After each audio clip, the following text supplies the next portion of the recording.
Holy cow. It's got to be a timing thing.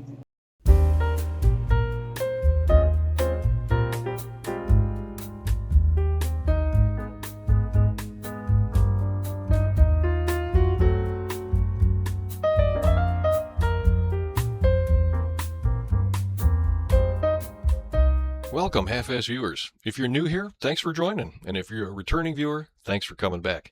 In our last episode, we finally got our 430 cubic inch V8 engine back into the car, and we started it up for the first time.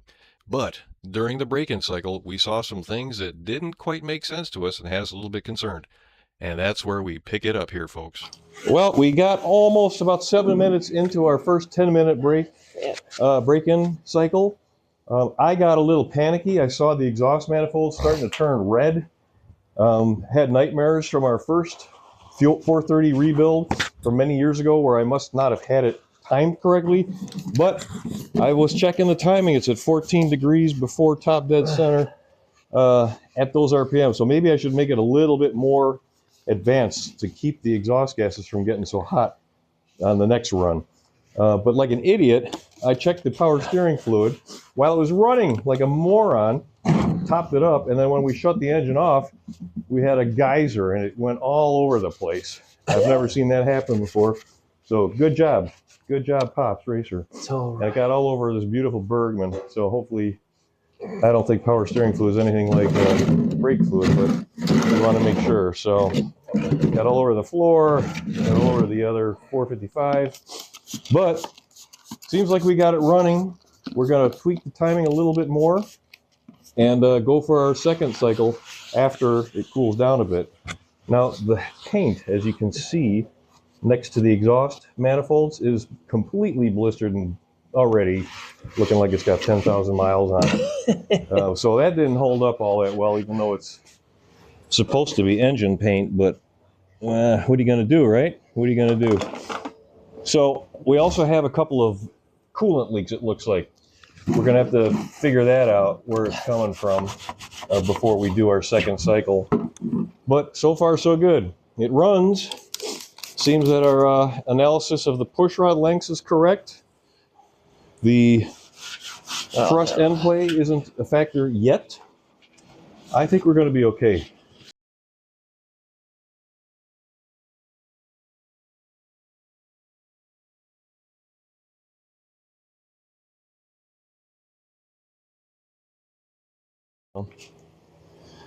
All right, we got our handy dandy pyrometer out here. Intake manifold, well, where the radiator hose is about 225. As soon as you move away from it, 170, 169, 170. Heads up at the top, 230. Exhaust manifolds are 360, 400 in that one, that spot. I would expect that. 240, 230 there. Why so much hotter over here?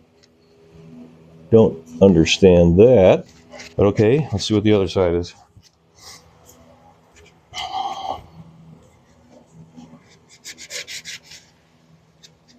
Ooh, 494, 493. Why is this side so much hotter? 371, 330.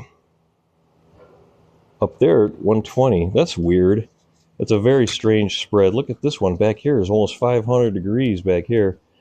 Is that just because the farther away you are from, or the closer you are to the collector, it gets hotter? Something clogged? 481 there. That's weird. Let's double check the other side again. Okay, up here, 150, 309, 307, 310. It's strange. It's quite a difference. I wonder if that's maybe because we didn't have it quite as advanced as I wanted. Odd. Why just that side? I don't know. I don't understand that. That's not good. Well, obviously we were concerned about the differences in the temperature readings we were getting, especially on cylinder number 2. Why was it so much cooler than the rest of the exhaust manifold ports? We started to think that we maybe had a misfire or that plug wasn't firing, which would mean cooler temperatures and possibly raw gas just getting pumped into the exhaust manifold and then igniting downstream towards the collector, which would maybe have caused it to get so much hotter down there. So we pulled all the plugs out to take a look at them. It looked like we were running a little bit rich, but nothing wet or soaked with gasoline stood out at us. Then we also decided to check the distributor cap for any kind of cracks or maybe carbon arc fouling. We looked at the rotor, couldn't really see anything that caused us concern. So we decided to drain the oil and see if we could smell any gas in there, if it was diluted at all. Kind of gassy. Yeah. Take a sniff.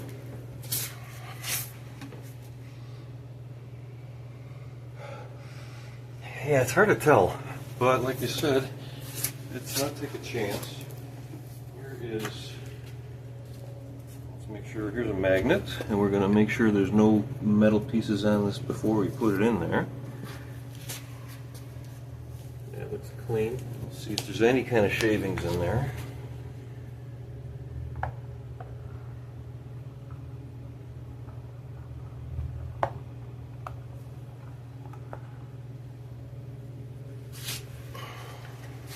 I don't see anything. Since we weren't completely convinced that there was gas in the oil or not, we decided just to dump it and change it. So, changing the oil and the filter, we're using Lucas engine break-in oil. Good stuff. One of the other things we were concerned about was the possibility of having wiped out some cam lobes for number 2. So what we did was pulled out the positive crankcase ventilation tube there, and we took our endoscope and snaked it down into the lifter valley to see if we could find any obvious signs of damage. But unfortunately, we couldn't really get the thing to reach all the way to the front of the engine. The good news is we didn't see any obvious signs of damage, so we decided to pull the plug for number 2 and get the endoscope up into the cylinder head and see what we could see. Well, we got number 2 plug pulled out. We have our endoscope hooked up with a reverse mirror on it. Oops. And we're trying to take a look at the valves to see what kind of condition they may be in, because we were concerned that maybe something got burned.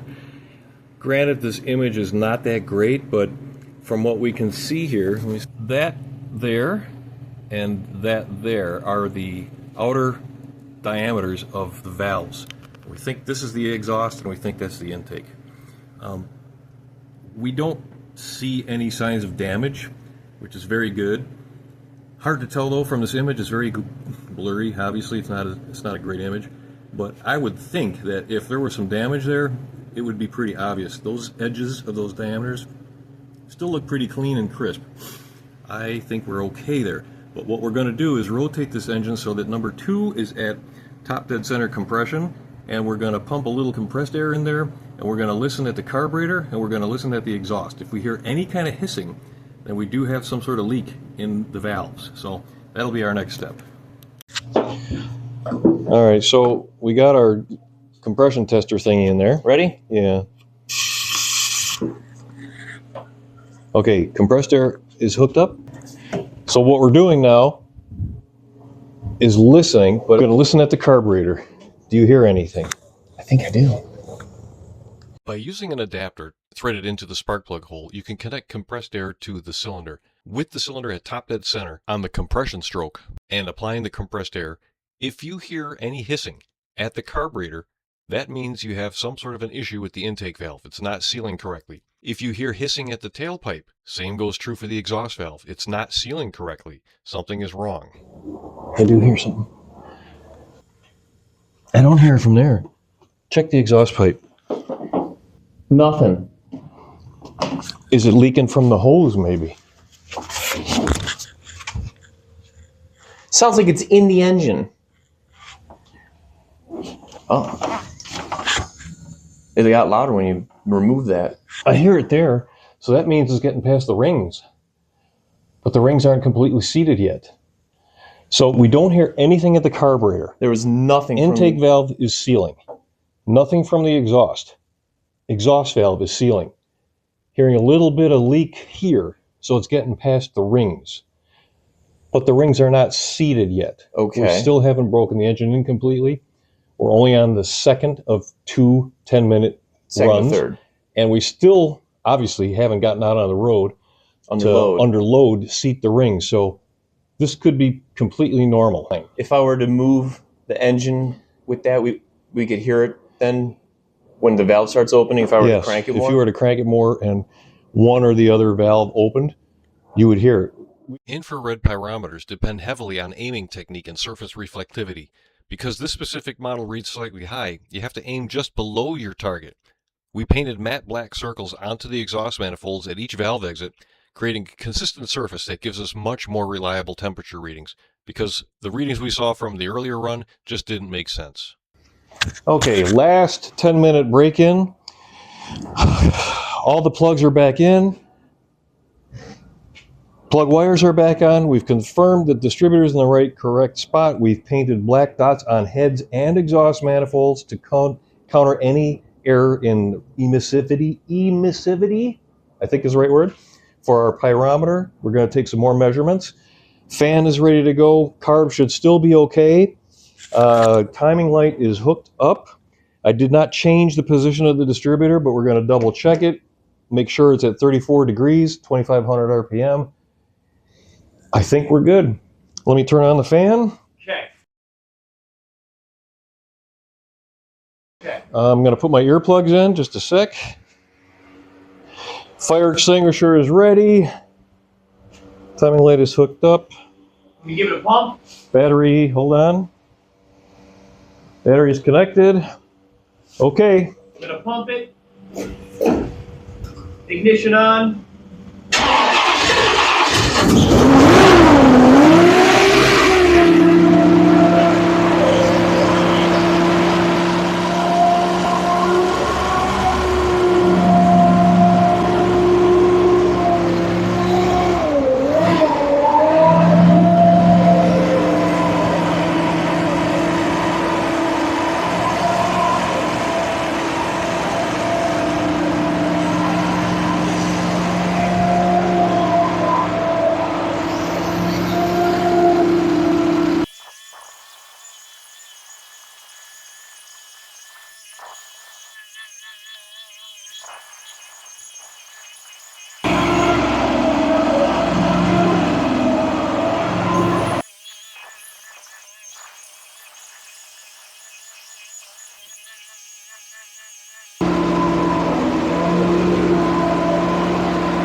Yeah, didn't backfire. Awesome.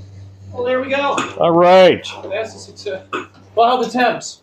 Much better. Really? Much better. I think the black paint helped quite a bit. Yeah. Holding it much closer to the spots helped quite a bit. You can see it's a lot more consistent.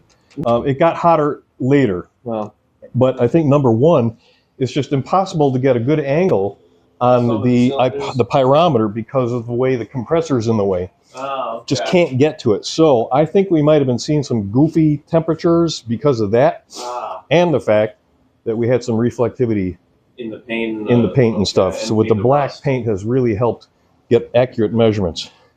Huzzah! Yeah. All right. So good ignition, good timing, good spark, good compression, good gas. We'll check the ignition again when everything is cooled off and done. The distributor down, or It's tightened down, but we need to make sure it's at like 12 degrees advance without vacuum at idle. We'll double check those. So it's still smoking. I don't know what the keeps dripping back here. I couldn't feel anything wet, but something is hitting the exhaust manifold. Something's hitting the exhaust manifold over here too. I don't know what. I don't know. I can't see what it is. This was leaking a little bit, and there's still some leaks coming out of the base of this heater Okay, pipe thing. you may have to. I don't know what. I don't see any wetness where the head meets the blocks. I don't think it's a water jacket leaking. Yeah. I don't know. Maybe it's a hose leaking or something. I don't know. Yeah, it could We'll be. figure that out. But after we get all the other stuff tied down, then we can start beautifying, tightening up leaks, switch pitch installation, and hooking up everything else, and we'll call it a darn day. Oh, ding dang dong darn day. All right. Well, quite a journey. Yeah, there goes again. I don't know what the that is, but we'll figure it out. out. So far, it seems to be running pretty good. So we'll see how it idles. We'll change the oil in the filter again. Final change. Yes. Get the break-in oil out of there. All right. Then we'll see how it idles. Yes. Long journey. Long, strenuous journey. Good job. To everyone who stuck with us, left comments, and sent over encouragement when things got tough, thank you. Seriously, your support meant the world to us and kept us pushing forward. You're going to want to stay tuned because the Riviera Revival is not over. We got a lot of work to do still. In the next episode, we're putting the body back together and finally taking this beauty out for its first real road test. But before we wrap up, I want to take a second to say a huge congratulations to my son. No matter how grim things looked or how many roadblocks got thrown in his way, he stayed with it and made it happen. I couldn't be prouder of him. Well done, my boy. Thanks for watching. Hit that subscribe button so you don't miss the next test drive, and we'll see you in the next one.